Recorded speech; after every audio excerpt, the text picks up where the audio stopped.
32장입니다. 이제 야곱이죠, 야곱. 야곱의 이름 자체가, 이 발꿈치를 잡고 나오는 자, 속이는 자, 이런 의미가 있어요. 그러니까, 이 성경에 써지고, 인간의 역사가 시작되기 전에 하나님은 이미 하나님의 계획이 있었단 말이죠. 그 계획이 뭐냐?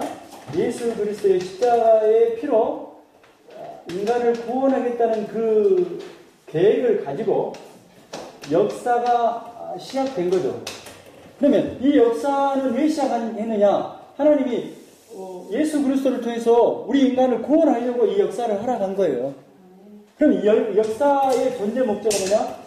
하나님의 구원의 역사를 위해서 역사가 존재한 거예요. 네? 이해되죠? 그러니까 역사는 결국 어디로 지금 결론 나야 되냐면 예수 그리스도의 십자가를 통해서 인간을 구원하겠다는 그것으로 결론이 난다 이 말이죠. 이걸 기억하세요. 그러면 이 역사 속에서 하나님이 죄를 허락했고 사단 마귀를 허락했잖아요. 그러면 그 속에서 이제 인간의 역사가 질병이 있고 또 아픔이 있고 또 무슨 다툼이 있고 여러 가지 전쟁이 있고 그러는 거죠. 그래서 이것을 다 합해서 사건 사고를 다 합해서 전쟁이라고 한다면 인간 역사가 전쟁이라고 한다면 사건 사고가 있잖아요. 그러면 그 전쟁이라고 한다면 이 전쟁은 누구에게 속한 거예요? 하나님께 속한 거예요. 그래서 이것을 한마디로 말하면 이 전쟁은 인간 구원의 역사를 위해서 하나님이 허락하신 거예요.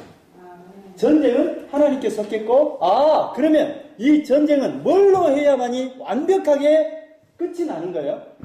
그러죠. 하나님의 계획인 예수 그리스도를 통해서 완전히 이 역사가 완성되는 거죠. 응? 역사가 완성되는 건 뭐예요? 이 하나님의 구원의 계획대로 성취되면 역사는 끝이 나잖아요. 완벽하게 끝이 나잖아요. 여러분이 생각했을 때 역사가 우리의 인류의 역사가 이렇게 구분되어지는 것도 있지만 역사의 완벽한 끝은 결국 하나님의 구원의 계획이 이루어질 때 역사가 완벽하게 끝이 났어요 라고 말할 수 있다. 기억하세요? 역사는 역사 속에서 일어나는 크고 작은 모든 문제를 전쟁이라고 한다면 그러면 전쟁은 무엇을 위해서 하나님이 허락하시고요? 예수 그리스도를 통해서 인간을 구원할 그 목적하에 이 전쟁이 시작되었고 이 전쟁을 허락하셨고 이 전쟁의 끝은 결국 하나님이 구원을 완성할 때 끝이 나는 거죠. 응? 그러잖아요. 그래서 하나님이 지금 역사 가운데 아브라함을 불러요, 이삭을 불러요, 야곱을 불러서 이 역사 속에 넣었단 말이에요. 뭐 하려고? 이 구원의 역사를 설명하려고. 그러니까 역사 속에 집사님도 계시고 나도 계시고 여러분도 계시지만 역사 속에 우리를 부르셨단 말이에요. 그러면 불렀을 때 해석이 안 돼. 왜 저런 인간들을 이 세상에 보냈을까 이해가 안 돼. 그런데 성경 안에 아브라함을 넣고 이삭을 넣고 야곱을 불러서 딱 세웠잖아요. 그러면 성경 속에서의 인물들은 결국에는 뭘 설명하기 위해서 성경 속에 집어넣어서 설명을 하는 거예요? 예수 그리스도의 십자가의 은혜, 인간의 구원의 그 은혜를 설명하려고 넣어놨단 말이에요. 그래서 아브라함을 넣었어요. 그래서 결론은 뭐예요? 이 아브라함이 우리가 똑같은 인생이었는데 어떻게 하나님의 구원을 알고 하나님 앞에 무릎을 꿇고 하나님을 찬양하는 사람으로 만들어가는가를 지금 기록하고 있죠. 이삭도 마찬가지죠. 야곱도 결국 뭘로 만들어가요? 하나님의 백성으로 만들어낸단 말이에요. 뭘로? 하나님의 구원의 계획, 이것으로. 그러니까 결국 한마디로 말하면 하나님의 은혜예요. 은혜로, 하나님의 약속으로 아브라함과 같은 사람을, 이삭과 같은 사람을, 야곱과 같은 사람을 하나님의 백성, 새하늘과 새 땅의 백성, 예수 그리스도의 신부로 삼아내는 이야기를 구체적으로 이야기한다 이 말이에요. 응? 그래서 인물을 볼 때마다 뭘 봐야 되냐면 어떻게 하나님이 역사에서 이 사람을 만들어내는가 이거죠. 결론은 뭐예요? 결론은 역사의 뜻은 뭐예요? 이거죠. 예수 그리스도가 십자가에서 죽으심으로 말미암아 우리의 구원의 역사가 끝이 나잖아요. 다시 주님이 오셔서 완전하게 역사가 끝이 나는 거고요. 한번 볼까요? 야곱을 한번 살펴봐요. 자, 27장 한번 봐요. 25장 한번 봐요. 25장에 23절에 야곱의 역사를 한번 쭉 훑어봐요. 그리고 나서 이제 오늘 그 야곱의 그 내용이 나와 있는 몇 장만 이제 첨부해서 하면 끝이 납니다. 자, 25장 23절. 여호와께서, 근데 리브가의 몸속에 아이가 잉태한 거예요. 응? 뭐 하려고 잉태했죠? 근데 여러분도 쌍둥이를 잉태할 수 있죠. 근데 이제 성경 속에 이제 인물을 등장시켜요. 응? 그런데 쌍둥이가 잉태했어요. 이제 여러분이 이제 쌍둥이가 잉태한 것을 해석하기는 어려워. 그러나 이제 성경 속에서 두 쌍둥이가 리브가의 몸속에 잉태를 한단 말이에요. 응? 그러면 두 사람이 등장하죠. 그러면 여러분이 두 사람 그러면 자, 23절 여호와께서 그에게 이르시되 두 국민이 내 태중에 있구나. 뭐 하려고 쌍둥이를 리브가의 몸속에 넣었어요? 두 국민을 설명하려고. 응? 이해되죠? 그러니까 나하고 이렇게 유경연이가 있는데 그건 한 민족이죠. 근데 이렇게 구분이 안 되죠. 응? 근데 여기서는 뭐냐면 두 국민이 내 태중에 있구나. 두 민족이 내 복중에서부터 나누리라. 두 국민인데 두 국민을 설명하는 인물인데 이게 나누게 될 것이다 이 말이에요. 이 족속이 저 족보다 강하겠고 큰 자가 어린 자를 섬기려. 큰 자는 에서를 말합니다. 작은 자는 야곱을 말해요. 이제 나중에 이제 이름이 나옵니다. 언론 살펴보면 큰 자는 에서예요. 작은 자는 야곱이에요. 그러니까 큰 자인 에서가 야곱을 섬기게 될 거예요. 근데 여기서는 이제 국민을 설명하고 있잖아요. 두 민족을. 그럼 두 민족이 뭐예요? 하나님의 구원의 계획은 뭐예요? 이 역사 속에 넣어서 인간을 구원하겠다는 것이 역사의 근본적인 목적이잖아요. 근데 이 역사 가운데 인간의 구원 속으로 들어오는 인물이 있고 이 인간의 구원의 역사 속으로 들어오지 못하는 인물들이 있겠죠. 그것을 가리켜서 들어오지 못하는 족속을 세상 나라의 민족이라고 한다면 여기 속에 들어온 이제 나라의 민족을 하나님의 나라의 백성으로 말한다면 하나님의 나라의 백성과 세상 나라의 백성으로 나뉘게 될 것을 지금 설명하고 있단 말이에요. 그러면 뭐예요? 큰 자가 작은 자를 섬긴다? 큰 자는 세상 나라에서예요. 작은 자는 야곱이에요. 그러면 야곱은 누구를 설명해요? 하나님의 나라를 대표하는 인물이고 여기는 에서는 세상 나라를 대표하는 인물이단 말이에요. 그러니까 에서의 삶을 보면 에서의 삶을 딱 보면 세상 나라의 형태가 이런 거네. 또 야곱을 보면 하나님의 나라의 백성의 그 모습이 이 모습이네. 근데 결국에는 아브라함을 딱 봤더니 행위가 잘나서 이 아브라함이 복을 받고 하나님께 순종을 해요? 아니면 하나님이 굴복을 시켜서 하나님의 은혜로 넣어요? 그러죠. 하나님의 언약 안에 하나님의 은혜를 보여서 굴복을 시켜버리잖아요. 그게 은혜라고요. 이제 성경을 가만히 이제 여러분이 듣다 보면, 제 설교를 듣고, 이제 듣다 보면, 그러니까 예수를 믿지 않는 그 무리는 어떤 무리예요? 하나님의 은혜를 얼마만큼 강팍하게 거부하는 그 형태로 등장하고, 그나마 그래도 하나님의 은혜 안에 그래도 머리라도 들고 하나님의 은혜 속으로 들어가는 그 형국이에요. 예.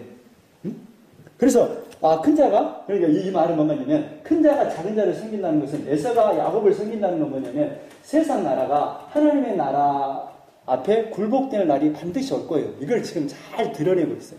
그래서 결국에는 에서가 어떻게 돼버립니까? 장자임에도 불구하고 장자의 명분을 야곱에게 팥죽 한 그릇에 팔아버리잖아요. 34절에 야곱이 떡과 팥죽을 에서에게 주매 에서가 먹으며 마시고 일어나 갔으니 에서가 장자의 명분을 가볍게 여김이었더라. 그러니까 하나님의 약속을 가볍게 여겨버려요. 이 에서는. 그래서 이제 27장에 어떤 일이 일어납니까? 자, 27장에 이삭이 이제 에서를 축복하기 위해서 별미를 나한테 갖고 와라. 그러니까 그것을 리브가가 듣지 않습니까? 그래서 리브가가 듣고 야곱에게 야야야 아버지가 에서를 축복한다고 그러니까 얼른 가서 맛있는 음식을 좀 마련해갖고 아버지에게 갖고 가서 얼른 네가 먼저 축복을 받아버려라 라고 어머니가 야곱을 야곱에게 이야기를 하잖아요. 그래서 야곱에게 얻는 어머니가 고기를 만들어서 맛있는 별미를 만들어서 아버지께 가서 축복을 받도록 하죠. 그래서 결국에는 장자는 누군데? 에서인데 누가 축복을 받아요? 야곱. 그러니까 이 성경 속에서의 장자의 명분, 하나님의 축복을 받는 이것은 결국 이 구원의 그 언약의 후손으로 이 야곱을 선택했다는 말이에요. 그래서 이제 하나님이 야곱을 축복하죠. 28절, 27장 28절. 하나님은 하나님의 이슬과 땅의 기름짐이며 풍성한 곡식과 포도주를 내게 주시기를 원하노라. 만민이 너를 섬기고, 그러니까 여기 성경을 해석할 때 만민이 너를 섬기고, 그러니까 세상 가운데 뭐 정정처럼 뭐 대기업 그 그룹 총수가 됨으로 말미암아 많은 사람들이 막 종업원들이 많아고 굽신굽신하고 이런 어떤 형태가 아니라 만민이 너를 섬기고, 이 말은 뭔 말이냐면 예수 그리스도가 오셔서 하나님의 구원의 그 십자가를 지고 선포할 때 모든 사람이 굴복하게 될 것이다. 이 말을 지금 말하고 있단 말이에요. 열국인 내게 굴복하리니, 예수님 앞에 굴복을 하잖아요. 근데 굴복을 해요? 세상 사람들은? 근데 표현은 뭐예요? 이렇게 표현한단 말이에요. 예수님 오셔서 십자가 죽으셨어요? 근데 아무도 오면 메시아가 우리를 위해서 죽었네 하면서 굴복했어요, 세상이? 안 했죠. 그러나 결국 하나님의 뜻은 뭐예요? 예수님 때문에 성취가 됐죠. 그걸 가리켜서 그걸 이제 또 이 성경적인 표현으로 열국인에게 굴복하리니, 이 야곱의 후손으로 오신 예수님 때문에 예수님 앞에 굴복하게 된다. 내가 형제들의 주가 되고 내 어머니 주가 된다는 의미는 뭐 쉽게 말하면 에서가 막 굽신굽신하고 그런 어떤 형태가 아니죠. 세상 나라가 뭐 야곱에게 굽신굽신한 건 아닙니다. 결국에는 뭐예요? 어디를 향해 가는 거예요? 진짜 하나님의 구원의 계획. 그래서 역사가 완성되고 끝이 나는 그때 야곱은 하나님의 나라의 백성이 되고 예수 그리스도의 신부가 되고, 에서는 뭐예요? 울며 불며 심판대 앞에서 심판을 당하게 됐잖아요. 자, 넘어가요. 28장. 그래서 이제 에서가 야곱의 어머니와 그 속임수를 알고 죽이려고 해요. 그래서 아들에게 부탁합니다. 야곱에게, 너는 얼른 애갓집으로 가라. 형이 너 죽이려고 한다. 도망을 가도록 해요. 그래서 28장 10절에 야곱이 브엘세바에서 떠나 하란으로 향하여 가더니 애갓집으로 이제 피신을 하러 갑니다. 근데 이제 그 가나안 땅에서 저쪽 하란 땅까지는 한 900km 정도 돼요. 이제 도망을 간다 이 말이에요. 그런데 거기서 하나님이 꿈으로 뭔가를 보여주시죠. 12절에 꿈에 본즉 사닥다리가 땅에 서 있는데 그 꼭대기가 하늘에 닿았고, 또 본즉 하나님의 사자들이 그 위에서 오르락내리락 하고, 그러니까 뭔가를 보여줘요, 꿈속에서. 근데 지금 에서와 야곱을 이렇게 비교했을 때 지금 이 야곱은 하나님의 나라의 백성을 상징하는 인물이고, 이 에서는 세상 나라를 상징하잖아요. 그래서 그러면 이 야곱에게 뭘 가르쳐야 돼? 아브라함에게도 계속해서 약속을 주죠. 하나님이 맹세할 때도 지금 아브라함을 잠들기 위해서 횃불만 지나가게 하잖아요.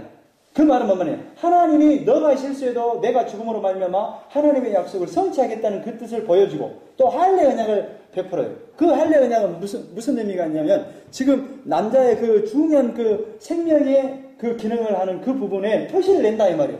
그 말은 뭔 말이냐면 반드시 약속을 이루고 말겠다는 그 언약을 할례 언약 속에 넣어버린단 말이에요. 그런 것처럼 야곱도 뭐예요? 계속해서 뭘 줄까요? 약속을 주고 은혜를 베풀고 하나님의 그 말씀을 막 부어주겠죠. 그래서 하나님 앞에 뭐가 돼요? 무릎을 꿇게 되겠죠. 그 상태를 복이라 한다. 복은 바라크예요. 바라크가 뭐냐? 하나님 앞에 무릎을 꿇다, 하나님을 찬양하다 이런. 어디에 찬양해요? 창세전에 이 언약 앞에 무릎을 꿇어요. 우리의 인생의 존재의 목적은 여기에 있었구나. 하나님의 뜻대로 우리가 살아야 돼. 그러니까 역사가 베풀어진 근본적인 이유는 뭐예요? 우리 인간을 구원하기 위해서 역사를 허락했잖아요. 그러면 역사 가운데 있는 여러분은 뭐가 인생의 목적이 돼야 되는 거예요? 하나님의 뜻에 굴러가는 상태가 됐을 때 역사가 완성되었고, 역사의 뜻대로 살았고, 하나님의 뜻대로 살았다라고 말하는 거예요. 그런 자를 가리켜서 성도라고 하고, 그렇게 사는 자를 믿음 있는 자라고 말하고, 이렇게. 그래서 사닥다리를 보여줍니다. 근데 어디에 닿았어? 하늘과 땅이 닿았어요? 그 말은 뭔 말이에요? 사닥다리. 이렇게 천사가 오르락 내리락 한단 말이에요. 하나님의 사자들이. 그 말은 하늘과 땅이 닿아 있는 게 있네 이 말이에요. 그 닿으려면 뭐가 돼요? 예수님이다. 그러니까 사닥다리는 누구를 잘 설명하는 거냐면 예수님을 설명하는. 그래서 그 자리를 이름을 지었는데 그곳 이름을 19절에 그곳 이름을 무엇이라 하였어요? 베델이. 베델은 뭐냐? 베델. 얘는 하나님의 집이에요. 하나님의 집이에요. 하나님이 그곳에서 약속을 준 곳이라 해서 하나님의 집이다. 결국 하나님의 집을 이제 성막으로 짓고 그 다음에 이제 성전으로 짓잖아요. 진짜 성전이 누가 와요? 예수님이 오시잖아요. 그러니까 너가 결국 하늘나라 가는 그 사닥다리는 하나님의 구원의 계획, 창세전의 언약이신 예수 그리스도의 보혈의 은혜로 너가 하나님의 나라의 백성이 될 거예요 라는 것을 잘 설명하고 있단 말이에요. 그래서 이제 29장에 이제 그 애갓집 라반이네 집으로 떠납니다. 떠나서 이제 우물가에서 누구를 만나요? 나엘을 만나죠. 그래서 예수님이 그 우물가에서 누구를 만나요? 그러니까 지금 우물은 무엇을 상징한다 그랬어요? 생명이잖아요. 우물은 생명이에요. 그때 당시에 우물은 생명이란 말이에요. 우물은 생명이에요. 우물은 생명을 상징한단 말이에요. 그러니까 우물을 먹고 내가 살기 위해서 하는데 결국 누구를 만나게 되는 거예요. 여기서 그러죠. 부인을 만나고 부인인 나엘이 지금 우물을 기르러 오잖아요. 왔는데 누구를 만나요? 부인인 나엘을 신랑을 만나잖아요. 신랑을 만나는 그림이다. 그래서 예수님이 그 사마리아 여인이 우물가에 있을 때 예수님이 찾아가서 지금 우물을 먹고 살기 위해서 나와 있는 여인에게 지금 예수님이 만나준다. 그 만나준다는 그 의미는 뭐냐면 너가 이 우물로 인해서 너의 영생이 주어지는 것이 아니라 나로 인해서 영생이 주어진다는 것을 가리키면서 그러니까 지금 우물 기르러 오는 그 여인에게 영원한 생명 되신 예수님이 만나주는 그 장면이 우물에서 계속 일어나요. 모세도 부인을 만날 때 어디서 만나냐? 우물에서 만나요. 이삭도 그 니부가를 만날 때 종을 보내서 만날 때 어디서 만나요? 우물에서 만나요. 그러니까 우물은 생명을 가리켜요. 근데 그 생명의 의미 속에는 더 멀리는 누구를 가리키냐면 영원한 생명. 너는 이 우물을 기르러 왔지만 영원한 생명 대신 신랑을 만나야 되는 그 그림. 또 니부가의 그 종, 니부가를 만나서 데려오는 그 종도 결국 누구를 가리키냐면 예수 그리스도를 잘 모형하고 있단 말이에요. 그리고 나서 이제 누구를 라반의 집에 딸이 둘이 있는데 이름이 뭐예요? 나엘과 레아죠. 누가 언니예요? 레아죠. 근데 누구를 좋아해요? 야곱은? 나엘을 좋아해요. 그래서 이제 삼촌이 품삯을 정하잖아요. 아니 너가 이제 여기 왔으니까 조카야, 내가 왔으니까 품삯을 정해야 되는데 어떻게 할거나. 그러니까 야곱이 뭐라 그래요? 아닙니다. 제가 나엘을 너무너무 좋아해요. 그러니까 제가 나엘을 위해서 나엘을 얻기까지 품삯을, 그러니까 지참금으로 대신할 만큼 노동력을 제공하고 나엘을 얻고 싶어요. 그러니까 라반이 뭐라 그러냐면 그러면 7년 동안 그러면 일을 해라. 그러면 나엘을 줄게. 라고 품삯을 정합니다. 그래서 열심히 일을 해요. 그래가지고 이제 결혼식 날이 됐습니다. 그런데 외삼촌 라반이 그 결혼식, 밤에 결혼식이 시작되는데 그 결혼식 때 나엘을 넣은 것이 아니라 누구를 넣어줘버려요?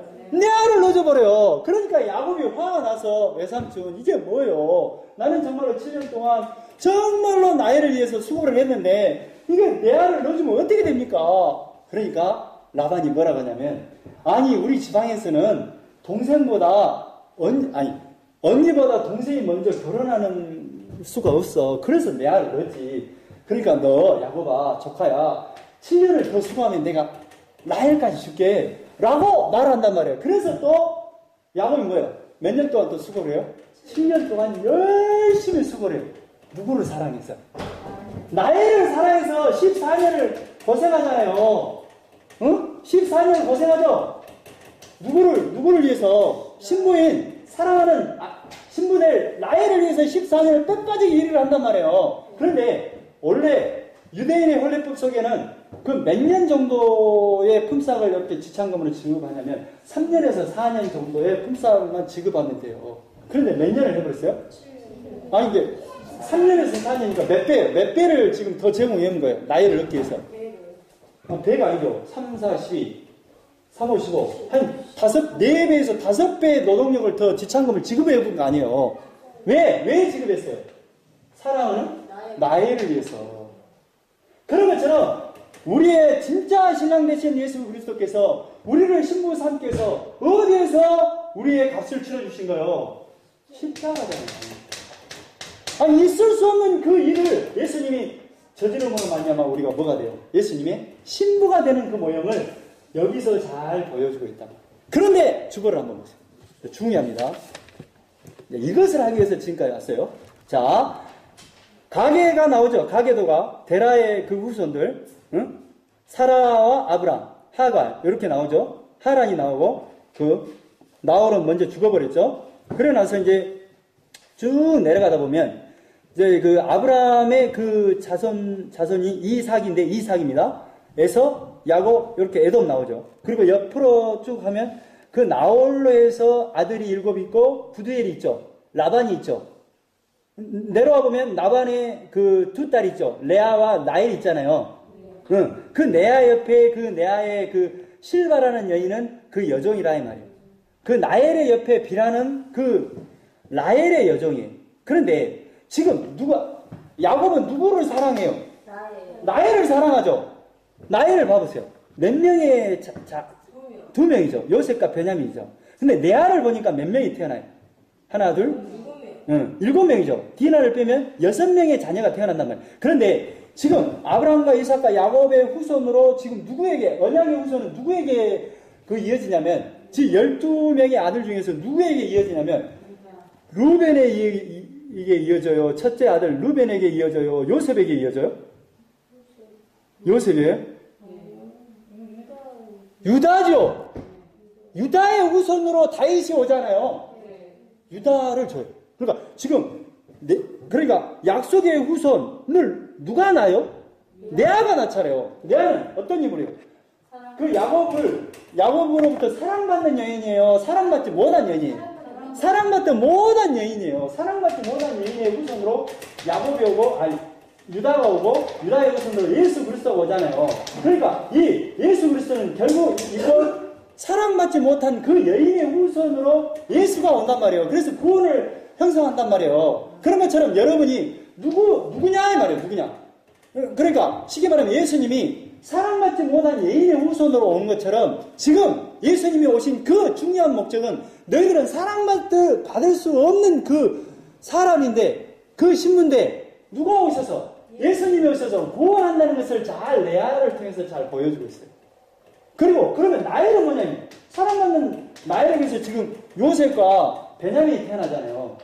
응? 그러면 나엘은 어떤 의미가 있냐 이 말이에요. 나엘은. 그런데 이 요셉이 결국 이제 저쪽 나중에 형들로부터 이제 팔려서 애굽으로 가잖아요. 그래서 애굽에서 국무총리가 되고 이제 그 형제들을 다 이렇게 받아들이고 그 형제들을 구원하는 그 형태의 형제로 등장한단 말이에요. 그래서 이 요셉에게 이 야곱은 장자와 똑같은 그 분배를 내리는데 누구에게 몇 지파를 줘버리냐면 요셉에게 2지파를 줘요. 그 2지파를 주는데 므낫세와 에브라임에게 줘요. 2지파를 줘본단 말이에요. 그런데 나중에 남과 북이 나눌 때 그 북쪽의 중요한 대표 지파가 누구냐면 에브라임. 남쪽의 남유다의 대표적인 지파가 누구냐면 베냐민이에요. 한번 봐보세요. 나엘에게서 누가 태어났다고요? 요셉과 베냐민이죠. 그러면 요셉에게서 2지파를 준단 말이에요. 2지파가 에브라임과 므낫세란 말이에요. 그런데 에브라임은 어떤 지파라고요? 북쪽의 대표적인 지파라 이 말이에요. 그리고 베냐민은 남쪽의 대표적인 지파예요. 그래서 나엘은 결국 북쪽과 남쪽의 대표적인 어머니로 해서 이스라엘 전체 어머니를 상징하는 그 이름으로 나엘이 등장해요. 그러니까 나엘을 통해서 뭘 형성하냐? 이 12지파를 완성하는 형태로 이 모형을 하나님께서 사랑받는 그 여인의 후손으로 12지파 이스라엘을 상징하는 그 어머니로 나엘을 등장시켰다. 자, 넘어가겠습니다. 자, 이해됐죠? 그래서 이제 20년을 이제 열심히 하다가 어떻게 돼요? 이제 고향으로 하나님이 떠나라고 하죠. 자, 31장 3절. 여호와께서 야곱에게 이르시되 내 조상의 땅 내 조속으로 돌아가라. 내가 너와 함께 있으리라. 그러니까 하나님이 뭐라 그래요? 이제 약속의 땅으로 돌아가. 라고 이제 돌아간다 이 말이에요. 돌아간다. 그런데 이제 라반이 좋아하겠어요? 안 좋아하겠어요? 안 좋아하죠. 그래서 쫓아와요. 쫓아와. 그래가지고 이제 하니까 이제 그 하나님이 라반에게 꿈속에 나타나서 절대 31장 24절에 밤에 하나님이 아람 사람 라반에게 현명하여 이르시되 너는 삼가 야곱에게 선악간에 말하지 말라. 그러니까 하나님이 역사에서 너 절대 야곱 건들지 마라 라고 그 하나님이 지금 꿈에 나타난 거예요. 그러니까 이제 라반이 함부로 야곱을 건들 수 있겠어요? 없겠어요? 없죠. 그러면서 이제 야곱과 라반이 그 약속을 해요. 기둥을 쌓고.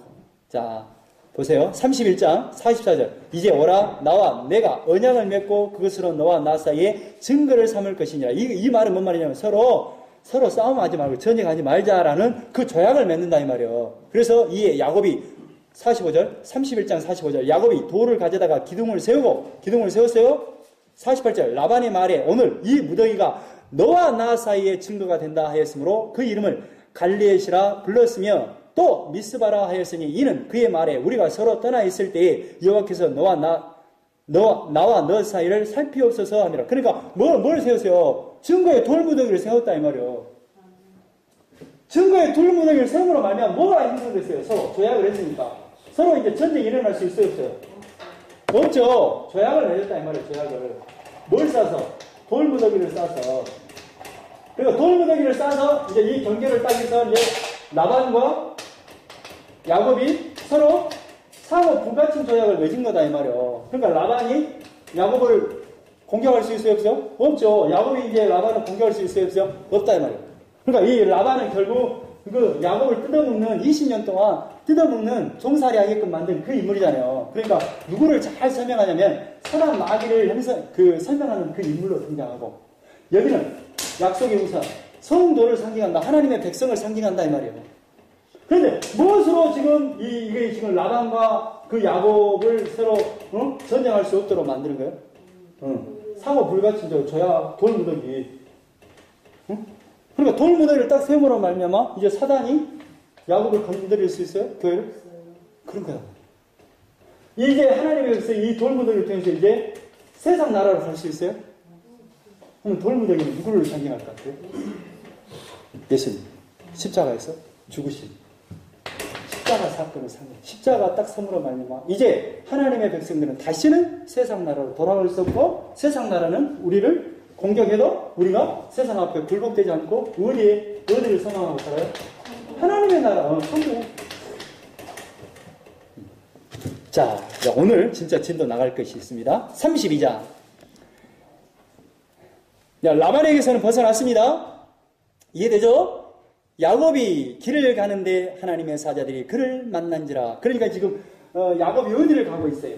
약속의 땅으로 가고 있잖아요. 약속의 땅은 하나님의 나라 천국을 상징하는 그 모형인데 지금 천국을 가는 성도들에게 지금 뭔가를 보여주고 있단 말이에요. 뭔가 말하고 싶은 이야기가 있단 말이에요. 야곱이 길을 가는데 하나님의 사자들이 그를 만나요.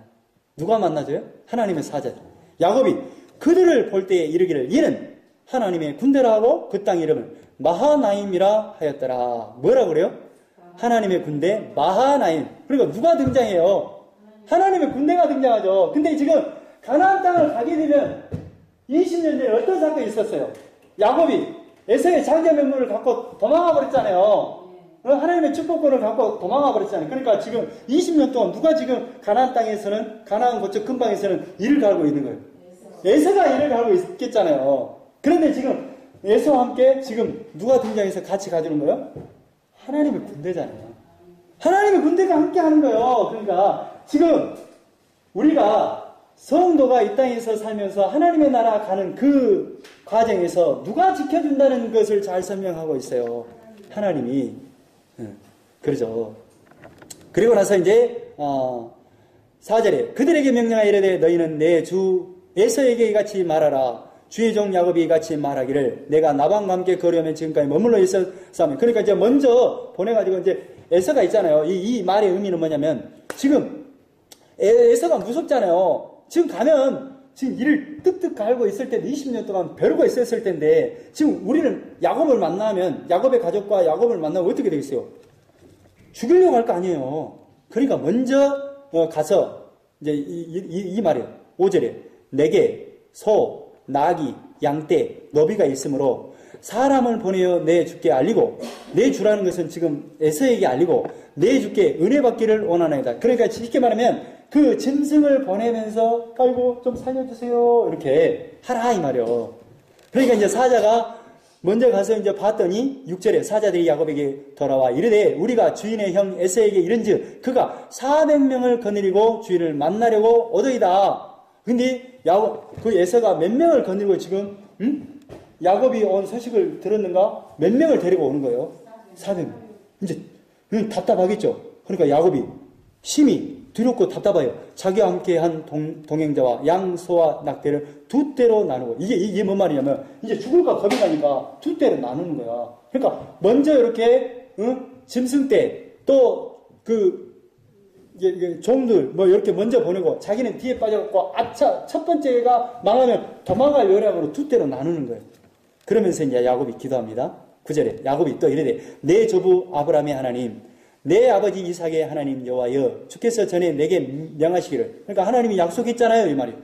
내 고향 내 족속에게로 돌아가라 내가 내게 은혜를 베풀리라. 하나님이 지금 약속의 땅으로 오라 그랬잖아요. 근데 이렇게 에서의 형님으로부터 이거 죽임당하면 어떻게 돼요? 살려주세요 이 말. 약속한 대로 어떻게 좀 해주세요 이 말이에요. 12절에 주께서 말씀하시기를 내가 반드시 내게 은혜 베풀어 내 시로 바다에 셀 수 없는 모래같이 많게 하려. 이 말은 뭐냐? 하나님이 그렇게 약속했잖아요. 그러니까 그 약속대로 내가 죽으면 약속의 시가 없어지는데 어떻게 바다에 셀 수 없는 모래같이 후손이 나겠습니까? 약속대로 어떻게 좀 지켜주세요. 이렇게 이제 기도했다 이 말이에요. 야곱이 거기서 밤을 지내고 그 소유 중에 형 에서를 위하여 에물을 택하니 그러니까 에서를 위해서 이제 또 에물을 택합니다. 그래서 암염소, 순염소, 또 암양, 순양, 또 15절에 젖나는 낙타, 또 새끼, 암소, 황소 이렇게 암나귀, 또 그 새끼 나귀를 이제 구별해서 총해서 550마리예요. 그것을 이제 에물로 좀 어찌 비슷하게 이렇게 먼저 이제 드리려고 나눠놨다 이 말. 그것을 각각 때를 나누어 종들의 손에 맡기고 그의 종에게 이르되 나보다 앞서 건너가서 각대로 거리를 두게 하라 하고 그가 또 앞선 자리에서 명령하여 이르되 내 형 에서가 너를 만나 묻기를 내가 누구의 사람이며 어디로 가느냐 내 앞에 것은 누구의 것이냐 그러니까 너는 도대체 누구냐라고 묻고 또 이거 짐승떼들이 뭐냐라고 물으면 이렇게 대답하라 이 말이에요. 18절에 대답하기를 주의 종 야곱의 것이요 자기의 주 에서에게로 보내는 예물이 오며 야곱도 우리 뒤에 있나이다. 쉽게 말하면 당신을 위해서 지금 야곱이 이렇게 보냈습니다. 그러니까 이걸 받아서 우리를 좀 살려주세요. 우리 주인 대신 그 야곱을 좀 살려주세요. 이 말이에요. 그 때를 나눈다는 말이 이해되죠? 그 둘째와 셋째와 각 때를 따라가는 자에게 명령하여 이르되 너희도 에서를 만나거든. 그러니까 이 두 때 첫 번째 그룹, 두 번째 그룹, 세 번째 그룹 이렇게 나눴다 이 말이에요. 그러고 나서 이제 보냈어요. 누구만 남느냐? 22절에 밤에 일어나 두 아내와 두 여종과 11 아들을 인도하여 야복강 나루를 건너세요. 먼저 이제 그 사람들을 보냈어요. 그러면서 이제 누구만 남냐면 야복강에서 야곱만 남게 되는 거예요. 그들을 인도하여 시내를 건너가게 하며 그의 소유도 건너가게 하고 야곱은 홀로 남았대요. 홀로 남았습니다. 그런데 어떤 사람이 나를 세도록 야곱과 씨름하다가 근데 누구가 씨름을 하는 장면이 등장합니다. 자기가 야곱을 이기지 못함을 보고 그가 야곱의 허벅지 관절을 치매 야곱의 허벅지 관절이 이 사람과 씨름할 때 어긋났더라. 그런데 이 싸움하는 사람이 도저히 야곱을 못 이기니까 허벅지 관절을 쳐버려요. 옛날 구성경에는 뭘로 나냐면 환도뼈를 쳐버린다 이 말이에요. 그러니까 환도뼈가 뭐냐 생식기를 주변으로 해서 이렇게 그 뼈를 잇는 그 허벅지 관절을 쳐버렸다 이 말이에요. 그러니까 이게 어떤 것을 상징하냐면 그 생명의 근원을 상징해. 이게 생명의 근원을 쳐버리는 거예요. 이게 쳐버리는 이유는 뭐예요? 하나님이 지금 쳐버리는 이유는 뭐예요? 하나님의 구원은 약속의 땅에 가는 거, 천국에 가는 것은 너의 힘으로 가는 것이 아니라 너의 힘으로 가면 안 돼. 내 힘으로 갈 거야 라는 것을 잘 보여주고 있어요. 그러면서 이제 뭘 주냐면 그가 이르되 날이 세량이 나로 가게 하라. 야곱이 이르되 당신이 내게 축복하지 않으면 가게 하지 아니하겠나이다. 그러니까 야곱이 뭐예요? 지금 그 환도뼈를 쳐서 이제 다리가 쫄름마리가 됐는데 그 이제 사자를 절제 붙잡고 안 보내는 거예요. 응? 나는 축복받지 않으면 당신 안 보내려요. 이러는 거죠. 그 사람이 그 얘기를 해. 내 이름이 무엇이냐? 네 이름 누구냐? 라고 묻는 거예요. 그가 이르되 야곱입니다. 저 야곱이잖아요. 그가 이르되 내 이름을 다시는 야곱이라 부를 것이 아니요 이스라엘이라 부를 것이며. 아, 이때 지금 야곱에서 뭘로 바뀌어요? 이스라엘로 바뀌어요. 근데 이스라엘 뜻이 뭐냐? 이는 내가 하나님과 및 사람들과 겨루어 이겼습니다. 아, 이스라엘 뜻이 뭐라고요? 하나님과 겨루어 이겼네요? 그러니까 하나님을 이겼어요. 그러면 하나님을 이겼으면 누가 이긴 거예요? 야곱이 이겼죠? 그러면 누가 죽었어요? 아니, 그게 이겼으면 누가 죽은 거예요? 하나님과 겨루어 이겼으면 하나님이 죽었죠. 그러니까 하나님이 죽었다는 그 뜻이 뭐냐면 이스라엘. 근데 또 다른 뜻으로 뭐냐면 엘자가 하나님이잖아요. 하나님이 통치하다라는 뜻이에요. 그 말은 결국 하나님이 통치하다. 그 말은 뭘로 통치하다? 하나님의 창세전의 구원의 계획으로 통치하다. 결국 하나님을 이겼어요. 그 말은 예수님이 우리를 위해서 죽음으로 말미암아 이름이 바뀌었어요. 여러분이 성도가 되는 것은 누구 때문에 성도가 된 거예요? 예수님이 십자가에 죽으신 것 때문에 여러분이 성도 교회가 됐어요. 이 말이죠. 이스라엘, 야곱에서 속이는 자에서 이스라엘이 바뀌는 거. 이게 이름이 바뀌는 건 뭘로 바뀌어요? 우리가 천국 백성 되는 그 하나님의 나라의 성도가 되는 그 이름을 받는 것은, 성도가 된 것은 누구 때문이에요? 예수님. 야곱이 이스라엘 된 것은 누구 때문이에요? 예수님. 이거. 그래서 이제 이 30절에 그러므로 야곱이 그곳 이름을 분이엘이라 했어요. 그곳 이름을 분이엘이라 했는데 그 뜻이 뭐냐? 그가 이르기를 내가 하나님과 대면하여 보았으나 내 생명이 보존되었다 합니다. 아, 뭐 때문에 지금 분이엘이라 이름이 했어요? 생명이 유지되었다 이 말이에요. 그러니까 하나님을 뵈면 어떻게 돼요? 사람은 죽어야 되잖아요. 심판받아야 돼요. 근데 사는 이유가 뭐예요? 그러죠. 사람이 천국에서 심판될 때 유일하게 살 수 있는 유일한 길은 뭐예요? 예수님이에요. 자, 33장. 그것을 보여줍니다. 자, 야곱이 눈을 들어보니 에서가 400명의 장령을 거느리고 오고 있는지라 그의 자식들을 나누어 레아와 나엘과 두 여종에게 맡기고, 그러니까 쉽게 말하면 자식들을 레아와 나엘 두 여종에게 맡겼어요. 그리고 여종들과 그들의 자식들은 앞에 두고, 자, 여종들과 그의 자식을 앞에 뒀어요. 그리고 레아와 그의 자식들은 그 다음에 두고, 그 다음에는 누구를 둘까요? 나엘과 요셉은 뒤에 두잖아요. 제일 처음에 누구의 그룹이에요? 제일 처음에 누구예요? 여종의 그룹이잖아요. 여종과 자식들. 그 다음에 간단해요. 두 번째 누구를 주겠어요? 때를 나눈다면, 순서를 정한다면 레아의 자식들을 주잖아요. 세 번째는 나엘을 주겠죠. 근데 지금 아까 치면은 요렇게 나눴으면 누가 제일 뒤에 섰어요? 아니, 야곱 있었죠. 먼저 보내고 뒤에 따라가잖아요. 여기를 치면 이걸 치는 걸 보고 자기는 도망가려고 이렇게 나눈 거예요.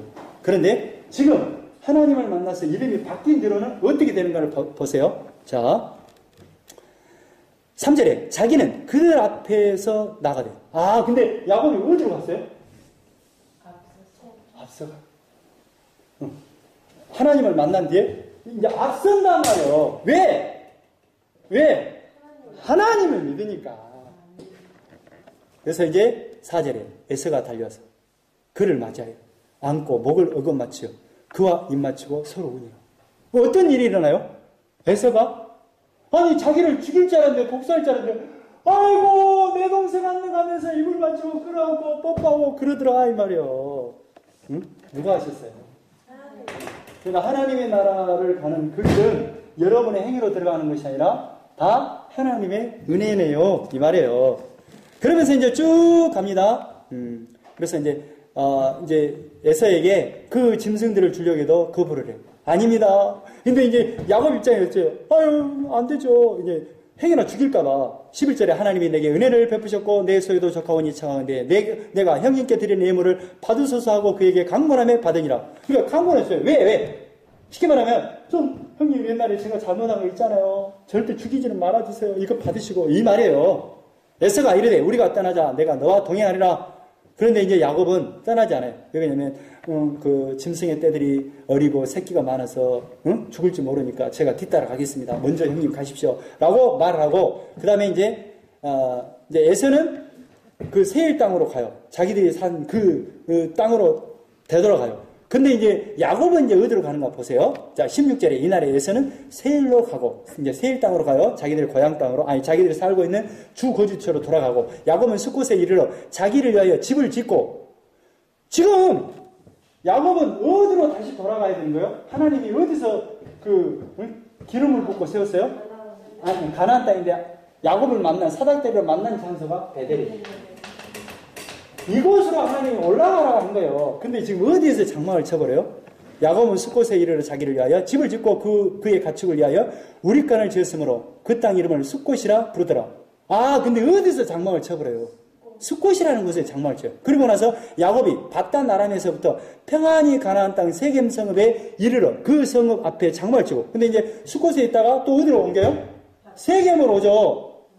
세겜 땅, 봐주세요. 바단 아람에서부터, 바단 아람은 그 라반, 애갓집 집이고, 평안히 가나안 땅 세겜 성읍에 이르러. 자, 이 표현이 그 성경, 한글 번역에는 이렇게 되어 있는데, 그러니까 평안히, 그러니까 쉽게 말하면 평안하게 가나안 세겜 땅에 이르렀다, 이런 표현으로 썼는데, 이렇게 또 다른 해석으로 뭐냐면, 세겜 성이 평화로웠어요, 이런 표현. 이제 세겜 성이 가니까 너무 평안해. 그래, 뭐 해야 돼? 거기서 뭐 해야 돼? 장막을 치고 살려고 했겠죠. 그런 표현이라니까? 그러니까 세겜성이, 그런데 세겜성은 그때 당시에, 응? 그 세겜에 뭐가 있었어요? 상수리 나무. 우상을 섬기는 그 지역이 있잖아요. 응? 응. 그가 장막을 친 밭을 세겜의 아버지 하몰의 아들들의 손에서 크시타에 샀으며 그 땅을 샀네요. 응? 어디로 가야 되는데? 약속이 땅? 베델. 하나님의 집으로 가야 되는데. 응? 거기서 제단을 쌓고 그의 이름을 엘로헤 이스라엘이라 불렀더라. 엘로헤 이스라엘은 무슨 뜻이냐? 그 밑에 주석이 있죠? 2절. 2번. 하나님 이스라엘 하나님이다. 이 말. 거기서 불렀어요. 근데 어디로 가야 되는데? 하나님의 집을 형상하는 그 베델로 가야 되는데 어디에서 머물러요? 그러면 세계에서 머무르면 어떤 사건이 일어나겠죠. 네. 일어나겠죠. 네. 그래서 진짜 일이라. 근데 그 세겜 땅은 어떤 땅이라고? 평안히 가나안 땅 세겜 성읍에 이르러. 그러니까 18절에 보면 세겜 성이 평화로운 그곳이었다. 응? 그래서 어떤 일이 일어나냐면 34장에 레아가 야곱에게 낳은 딸 디나가 그 땅의 딸들을 보러 나갔더니 문화가 발달한 모양이죠. 히 족속 중 하몰의 아들 그 땅의 추장 세겜이 그를 보고 끌어들여 강간하여 욕되게 하고, 이 여인이 세겜의 하몰의 아들 그 추장 세겜에 의해서 그 추행을 당하고 만난 거예요. 그래서 그 소식을 야곱이 듣습니다. 5절에 야곱이 그 딸 디나를 그가 더럽혔다 함을 들었으나 자기의 아들들이 들여서 목청함으로 그들이 돌아오기까지 잠잠하였고. 근데 왜 이렇게 야곱이 잠잠할까요? 그래서 힘이 없잖아요. 세겜은 힘이 거기 정착한 민족이고, 지금 야곱의 그 식구들은 뭐예요? 인자 뜨내기잖아요. 그러니까 힘이 있어요, 없어요? 없어요. 그러니까 잠잠해요. 근데 그 소식을 저기 이제 야곱의 아들들이 들었을까요, 안 들었을까요? 화가 났을까요, 안 났을까요? 화가 났어요. 그런데 이제 그 세겜 땅의 추장이 하몰의 아들 세겜이 그것을 이제 이제 욕을 합니다. 자, 8절에 하몰이 그들에게 이르되 내 아들 세겜이 마음으로 너희 딸을 연연하여 하니 원하건대 그를 세겜에게 주어 아내로 삼자. 세겜 내 아들에게 좀 디나를 줘서 결혼했으면 좋겠다 이 말이에요. 그래서 우리가 통혼하여 너희 딸을 우리에게 주며 우리 딸을 너희가 데려가고 너희가 우리와 함께 거주하라. 그러니까 서로 너희들은 너희 그 디나를 지금 내 아들 세겜에게 주고 우리도 딸을 너희들한테 주고 이렇게 같이 좀 서로 화목하게 살자 이 말이에요. 그래서 너희가 우리와 함께 거주하되 땅이 너희 앞에 있으니 여기 머물러 매매하며 여기서 기업을 얻으라. 쉽게 말하면 어마어마한 혜택을 준 거예요. 아니 지금 정착면은 누구예요? 세겜이잖아요, 세겜. 근데 지금 그냥 느닷없이 들어온 그 족속은 누구예요? 야곱이잖아요. 근데 여기에서 너희들 땅도 사고 여기서 마음대로 살아. 이런 허락을 했다는 것은 엄청난 혜택을 준 거예요. 그래서 야곱의 아들들이 그 제안을 받아들였을까요? 안 받아들였을까요? 받아들였는데 조건이 있어요. 자, 13절에 야곱의 아들들이 세겜과 그의 아버지 하몰에게 속여 대답하였으니 이는 세겜이 그 누이 디나를 더럽혔습니다. 네. 근데 그것을 받아들인 척하면서 조건을 겁니다. 그 조건이 뭐냐? 야곱의 아들들이 그들에게 말하되 우리는 그러하지 못하겠노라. 할례 받지 아니하는 사람에게 우리 누이를 줄 수 없느니 이는 우리의 수치가 됨이라. 이 말은 뭔 말이냐면 할례 받지 않는 자와는 통혼할 수 없다. 그러니까 너희들 할례만 하면 내 동생 디나를 줄게. 그리고 서로 통혼하자 이 말이야. 그러면서 이제 이들이 세겜 추장이 그 요구를 받아들여요. 그래서 백성들에게 선포를 해요. 남자 사람들 이제 그 야곱의 족속들과 함께 이제 서로 언약을 맺고 사이좋게 화평하게 지내기로 하면서 우리가 할례를 행합시다 라고 선포를 해요. 그러니까 할례를 다 했죠.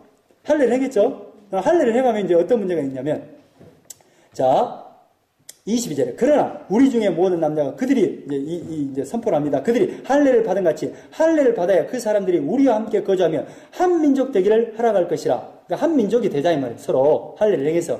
그러면 이제 무슨 속셈이냐? 그 세겜 주장은 그들의 가축과 재산과 그들의 모든 짐승이 우리의 소유가 되지 않겠느냐?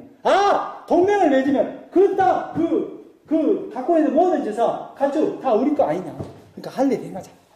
할례를 행해버렸어. 그래서 어떤 일이 일어나냐? 25절에 제3일에 아직 그들이 아파할 때 야곱의 두 아들 디나의 오라버니 시몬과 레이가 각기 칼을 가지고 가서 몰래 그 성읍을 기습하여 모든 남자를 죽이고. 그러니까 지금 할례를 행하고 나서 3일째 되는 날 시몬과 레이가 가서 남자들을 다 쳐서 죽여버려요. 근데 중요한 것은 이제 죽여버리니까 어떤 문제가 일어나요? 전쟁의 선포가 되잖아요. 응? 그러니까 야곱은 좋아하겠어요? 안 좋아하겠어요? 안 좋아요. 왜 소리가 나죠? 자, 그래서 30절에 야곱이 시몬과 레이에게 이르되 너희가 내게 화를 끼쳐 나로 하여금 이 땅의 주민 곧 가나안 족속과 브리 족속에 악취를 내게 하였도다. 그러니까 쉽게 말하면 지금 악취를 냈다는 것은 지금 건드려 버렸다 이 말이에요. 벌집을 건든 것처럼 지금 문제를 일으켜 버렸다 이 말이에요. 나는 수가 적은즉 그들이 모여 나를 치고 나를 죽이리니 그러면 나와 내 집이 멸망하리라. 우리 이제 다 죽었다. 큰일 났다 이 말이에요. 그러니까 이제 누가 등장해요? 누가 등장할까요? 하나님이 등장해요. 그래서 뭐라 할까요? 뭐라 할까요? 자, 35장 1절. 하나님이 야곱에게 이르되 일어나 베들로 올라가서 거기 거주하며 내가 내 형 에서의 낯을 피하여 도망하던 때에 내게 나타났던 하나님께 거기서 제단을 쌓아라. 그곳이 어떤 곳이냐면 베델이. 쌓아라 말이에요. 나 약속한 그 땅으로 하나님의 집으로 돌아와. 이거예요. 그러니까 구원은 뭐예요? 하나님의 집으로 돌아가는 거예요. 우리의 인생의 목적은 뭐예요? 하나님의 집으로 돌아가는 거예요. 그래서 야곱이 이에 자기 집안 사람과 자기와 함께 한 모든 자에게 이르되 너희 중에 있는 이방 신상을 다 버리고 자신을 정결하게 하고 너희의 의복을 바꾸어 입어라. 그러니까 우상 숭배하던 거 다 버리자. 하나님께로 돌아가자. 그리고 자신을 정결하게. 이제 정결법이 있어요. 성전에 들어갈 때는 목욕을 제기해야 됩니다. 이제 깨끗이 씻는 거예요. 그리고 의복을 바꾸라는 거예요. 그러니까 옷을 바꾸라는 것은 뭐냐면 지금 옛사람을 다 버리고 옛 습관을 다 버리고 이제 하나님께로 나아가자.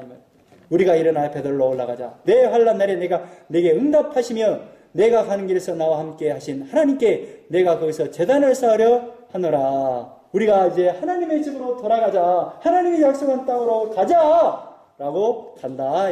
그래서 이제 하나님이 올라가서 예배를 드리겠죠. 제단을 쌓겠죠. 7절에 그가 거기서 제단을 쌓고 베델로 올라왔습니다. 제단을 쌓고 그것을 엘베델이라 불렀으니 엘베델이 뭐냐면 1번 베델의 하나님. 하나님의 집을 주신 하나님. 그러니까 하나님의 집은 누구예요? 예수 그리스도잖아요. 예수 그리스도를 주신 하나님. 이는 그의 형의 낯을 피할 때에 하나님이 거기서 그에게 나타나셨음이었더라. 그래서 여기로 이제 베델로 올라왔습니다. 그런데 이제 베델로 올라오고 나서 어떤 사건이 일어나냐면 여기서 3명의 사람이 죽는 이야기가 딱 나오고 야곱의 이야기가 일단락됩니다. 한번 보겠습니다. 자, 8절에 리브가의 유모 두보라가 죽으면 이 죽은 사건이 뭐냐면 누구의 유모예요? 리브가죠. 리브가는 라반의 누이예요. 응? 그러니까 지금 현재 이삭의 아내 아니에요. 그 유모가 죽었다는 것은 뭐냐면 지금 하랑과의 그 모든 삶이 이제 이렇게 정의됐다는 어떤 의미가 있어요. 그리고 나서 이제 9절에 야곱이 바단 나라에서 돌아오며 하나님이 다시 야곱에 나타나 그에게 복을 주시며 복을 주셨어요. 복이 뭐라 했어요? 아까 전에 바라크. 복 그러면 하나님의 구원의 역사 은혜를 받은 자, 그러니까 굴복하다, 하나님을 찬양하다라는 뜻이에요. 그래서 이제 복을 줍니다. 그 복은 결국 약속이 있죠. 하나님이 그에게 이르시되 내 이름이 야곱이지만은 내 이름을 다시는 야곱이라 부르지 않겠고 누구라 부르는다? 이스라엘이 내 이름이 되리라. 11절 하나님이 그에게 이르시되 나는 전능한 하나님이라. 전능한 하나님 뭐예요? 하나님의 약속대로 반드시 이루시는 하나님. 그러니까 전능한 하나님 이랬을 때 여러분의 느낌 뭐예요? 우리의 모든 문제를 해결하는 하나님으로 들리잖아요. 응? 그런 하나님인데 여기서는 뭐예요? 창세전의 언약을 이루시는 하나님.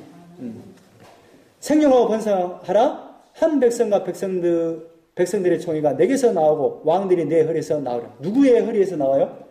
야곱의 허리에서. 그러니까 야곱이 몇 명을 낳아요? 12아들을 낳잖아요. 그러니까 이 12아들은 12지파가 된단 말이에요. 구약의 교회의 기초가 된단 말이에요. 자, 15절에 하나님이 자기가 말씀하신 곳의 이름을 베델이라 불렀더라. 그러고 나서 이제 누가 죽느냐? 나엘이 죽는 사건이 나옵니다. 그들이 베델에서 길을 떠나 에브라스에 이르기까지 얼마간 거리를 둔 곳에서 나엘이 해산하게 되어 심히 고통하여. 근데 지금 요셉이 태어나니까 몇 번째 아들까지 태어났어요? 요셉까지. 번호를 봐보세요. 요셉이. 아니 디나를 빼면 몇 명이에요? 11명이죠. 베냐민이 태어나지 않았죠. 그런데 베냐민 태어나지 않는데 나엘이 죽으면 어떻게 돼요? 안 되겠죠. 이제 죽기 전에 뭔 사건이 있을 겁니다. 얼마간 거리를 둔 곳에서 나엘이 해산하게 되어 해산을 하네요. 심히 고생하여 그 난산할 쯤에 산파가 그에게 이르되 두려워하지 말라. 지금 내가 또 등남하느니라 하며 그가 죽게 되어 그의 혼이 떠나려 할 때 아들의 이름을 베논이라 불렀어요. 그러니까 죽기 전에 난 아들이 누구냐 하면 베논이라 이 말이에요. 근데 베논이의 뜻이 뭐냐? 이쪽 밑으로 봐보세요. 슬픔의 아들이다 하면. 그러니까 고통 가운데 죽으면서 난 아들이란 뜻이에요. 근데 불렀으나 그의 아버지가 야곱이죠. 그를 누구라고 불렀어요? 베냐민. 베냐민 뜻을 봐보세요. 오른손의 아들이. 귀중한 아들이. 그러니까 베냐민이 딱 태어남으로 말미암아 몇 명이 형성돼요? 12명이 형성되잖아요. 그러니까 나엘이 딱 죽으면서 구약의 12 아들 교회가 완성되는 그 모습으로 이름하여 베냐민, 귀중한 아들. 오른손은 귀중하다, 소중하다는 뜻이거든요. 귀중한 아들, 존귀한 아들이 태어났어요. 하나님이 소중한 일을 완성했어요. 이걸 상징한단 말이에요. 그래서 나엘이 죽음에 에브랏 곧 베들레헴 길에 장사되었고, 근데 그 아브라함과 이삭이 죽을 때는 어디로 가서 죽어요? 어디에서 묻혀요? 결국 어디에 묻힌다 그랬어요? 막벨라 그러죠. 근데 이 지금 나엘을 어디에 묻혀요? 베들레헴 길에 묻혀요. 이 곳이 뭐냐면 라마예요. 나중에 이 라마가 나옵니다만은 이 라마는 뭐냐면 나중에 이스라엘 이제 바벨론에서 망할 때 포로로 데리고 갈 때 직결지거든요. 이 라마예요. 이곳에서 그러니까 나중에 에레미야 31장의 라마의 통곡 또 마태복음 2장의 그 나엘의 통곡이 나올 때 이것을 가르쳐요. 이게 이스라엘의 어머니가 통곡하는 그 모형으로 지금 이 베들레헴의 길에 묻힌다 이 말이에요. 그러고 나서 22절에 이스라엘이 그 땅에 거주할 때 르벤이 가서 그 아버지의 첩 비라와 동침하며 이스라엘이 이를 들었더라. 근데 큰 아들 르벤이 누구를 건드려 버려요? 비라를 건드려 버려요. 그래서 사실상 르벤이 장자가 돼야 되는데 아버지의 첩과 동침함으로 말미암아 그 장자권에서 벌어져요. 그리고 나서 이제 야곱의 아들들이 등장하고 27절에 29절에 이삭의 나이가 많고 늙어 기운이 다함에 죽어 자기의 열조로 돌아가니 그의 아들 에서와 야곱이 그를 장사했더라. 왜 이제 이삭이 죽게 된다면, 이삭이 죽어서 어디로 가요? 자기 열조 막벨라 굴로 돌아간다 이 말이에요. 막벨라 굴로 돌아갔다는 것은 쉽게 말하면 하나님의 나라에 우리가 죽었지만 그 열조로 돌아갔다는 것은 뭐냐면 그 하나님께서 약속한 그 열조에게 주실 영원한 기업, 하나님의 나라로 돌아갈 것을 잘 보용하고 있단 말이에요. 그 열조로 돌아갔다는 것은. 그런데 이제 36장에는 누가 등장하냐? 에서의 후손이 쭉 설명돼요. 27절에 세일의 자손들이 등장해요. 자, 31절에 에돔의 왕들을 설명을 해요. 그러면서 이제 야곱의 인생을 한 달락 딱 짓는단 말이에요. 근데 왜 갑자기 에서의 후손을 이렇게 장황하게 이야기를 하냐면, 야곱은 누구를 상해해요? 결국 나중에 언약의 후손이잖아요. 언약의 후손으로 오신 예수 그리스도를 모형하고 있잖아요. 그런데 에서는 누구를 상징해요? 세상의 나라를 상징하잖아요. 그러면 예수님 시대에 누가 왕이 했느냐면 헤롯 왕이 왕이에요. 그래서 헤롯 왕이 결국 예수님을 죽여버리잖아요. 그런데 이 헤롯이 누구의 후손이냐면 에서의 후손.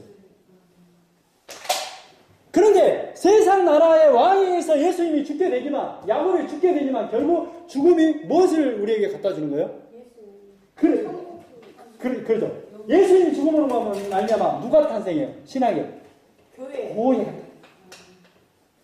왕이 죽였지만 결국 누구 때문에 죽은 것이 돼요? 얘가 죽은 게 아니라 그러죠. 교회를 살리기 위해서 죽은 그림으로 등장합니다. 그래서 에서가 등장하는 것은 뭐냐면 에서의 후손이 결국 살아남지만 결국 세상 나라를 상징하고 그 세상 나라가 예수님을 죽이게 될 것을 잘 설명하면서 야곱의 인생을 잘 한 달락 친다. 자, 여기까지 하겠습니다.